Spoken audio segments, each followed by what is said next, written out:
From colonial control to self-governance systems. Empires ruled through force. Republics survive through self-regulating minds.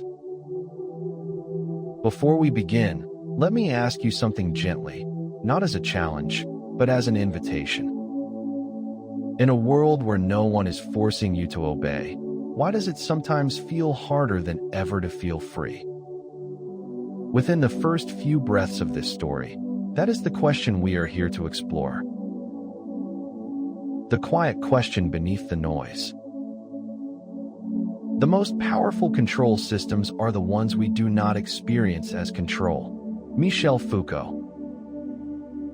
I want you to imagine something simple. You're holding your phone. The screen glows softly. Notifications arrive like polite taps on the shoulder. No threat, no violence, no command. And yet, somehow, your attention moves before you decide to move it. This is not a story about governments or politics, not directly.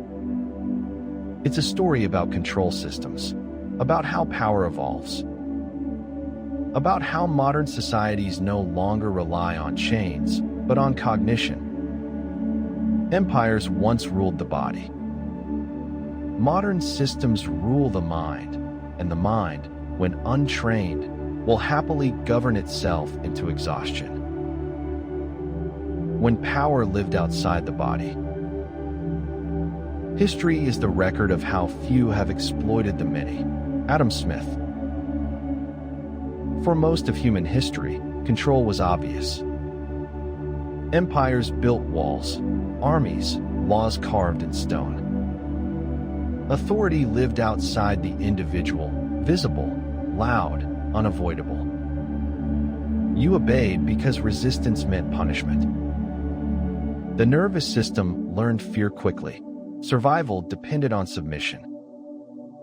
From a biological perspective, this made sense. The human brain evolved to respond to immediate threats. Spears, fire, authority figures with weapons. The amygdala knew exactly what to do. Colonial systems thrived on this clarity. Control was external. Responsibility was minimal. Obedience was simple. But this kind of power is expensive. It requires constant force, endless enforcement, and visible violence. Over time, it collapses under its own weight. So power adapted. The birth of self-regulating minds. The price of freedom is responsibility. Carl Jung. Democracy didn't eliminate control. It internalized it. Instead of soldiers on every street, modern societies rely on something far more efficient. Citizens who manage themselves. Neuroscience tells us that the prefrontal cortex, the brain's executive center, allows us to delay gratification, regulate impulses, and plan long-term outcomes. Democracy assumes this part of the brain is active, trained, and stable across the population. But here's the quiet truth we rarely say out loud.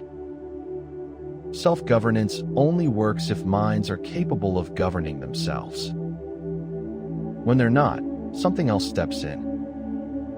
Algorithms, incentive structures, attention economies, behavioral nudges.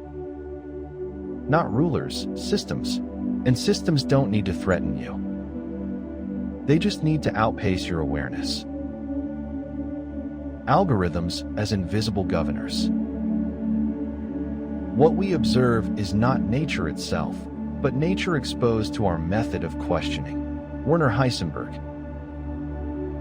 In the digital age, governance happens at the level of behavior. Algorithms don't care what you believe. They care what you do next. They learn your rhythms, when you're tired, lonely, ambitious, bored. They adjust the environment around you, shaping choice architecture so subtly that it feels like freedom. This is not conspiracy, it's systems theory. Every platform optimizes for engagement. Every engagement rewires neural pathways through dopamine-driven reinforcement loops. Over time, attention fragments. Impulse control weakens. Emotional regulation becomes reactive instead of reflective. The result isn't oppression. It's cognitive fatigue. And fatigued minds don't self-govern well. The psychology of delegated thinking. Thinking is hard work. That's why people prefer beliefs. Daniel Kahneman. The human brain is an energy-saving machine. When overwhelmed, it seeks shortcuts. Cognitive science calls these heuristics. Philosophy calls them habits. Technology calls them features. When systems think for us, recommend for us, decide for us, scroll for us, the brain adapts by doing less executive work. The prefrontal cortex rests. Reflexive systems take over. Over time, we don't lose intelligence. We lose agency. This is where self-governance quietly erodes, not through tyranny, but through convenience. Democracy assumes citizens who can pause, reflect, question, and regulate emotion. But modern environments reward speed, outrage, certainty, and tribal identity. And so the question returns, softer now, but more urgent. What happens to a society when its people outsource thinking faster than they train it? Identity in the age of metrics. The self is not something ready-made, but something in continuous formation. William James. Once, identity was shaped by family, place, and story. Now it's shaped by metrics, likes, views, shares, rankings. Neuroscience shows that social validation activates the same reward circuits as food and safety. When identity becomes data-driven, the nervous system starts optimizing for visibility rather than meaning. We begin performing ourselves instead of inhabiting ourselves. This is not vanity, it's adaptation, but identity confusion weakens self-regulation. When the self becomes unstable, governance becomes reactive. Emotional contagion spreads faster than reason. Polarization replaces dialogue. Not because people are bad, but because systems reward volatility. The ethical cost of speed. Technology is a way of revealing. Martin Heidegger.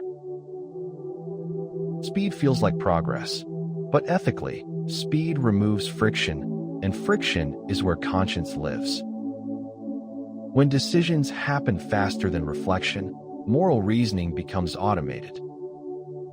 We justify, rationalize, scroll past. In colonial systems, ethics were enforced externally. In self-governing systems, ethics must arise internally.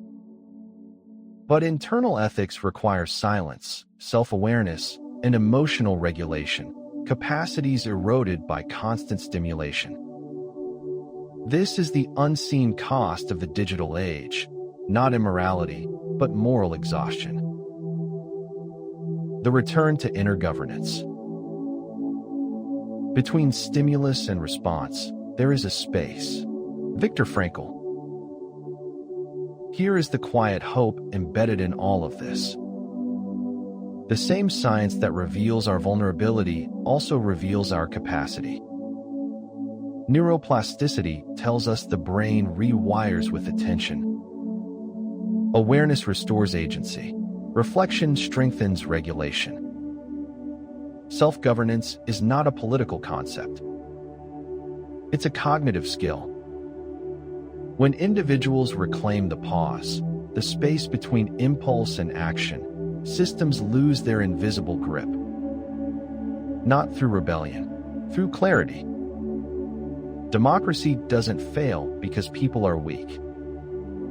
It fails when inner governance is neglected. A future built inside the mind. The universe is not only stranger than we imagine, it is stranger than we can imagine. J.B.S. Haldane. Empires collapse when force becomes unsustainable. Republics collapse when minds become unmanaged.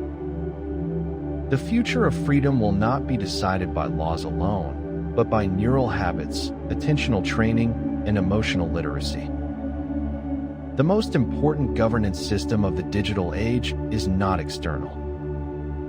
It lives inside you. In how you notice. In how you pause. In how you choose. This is not instruction. It is recognition.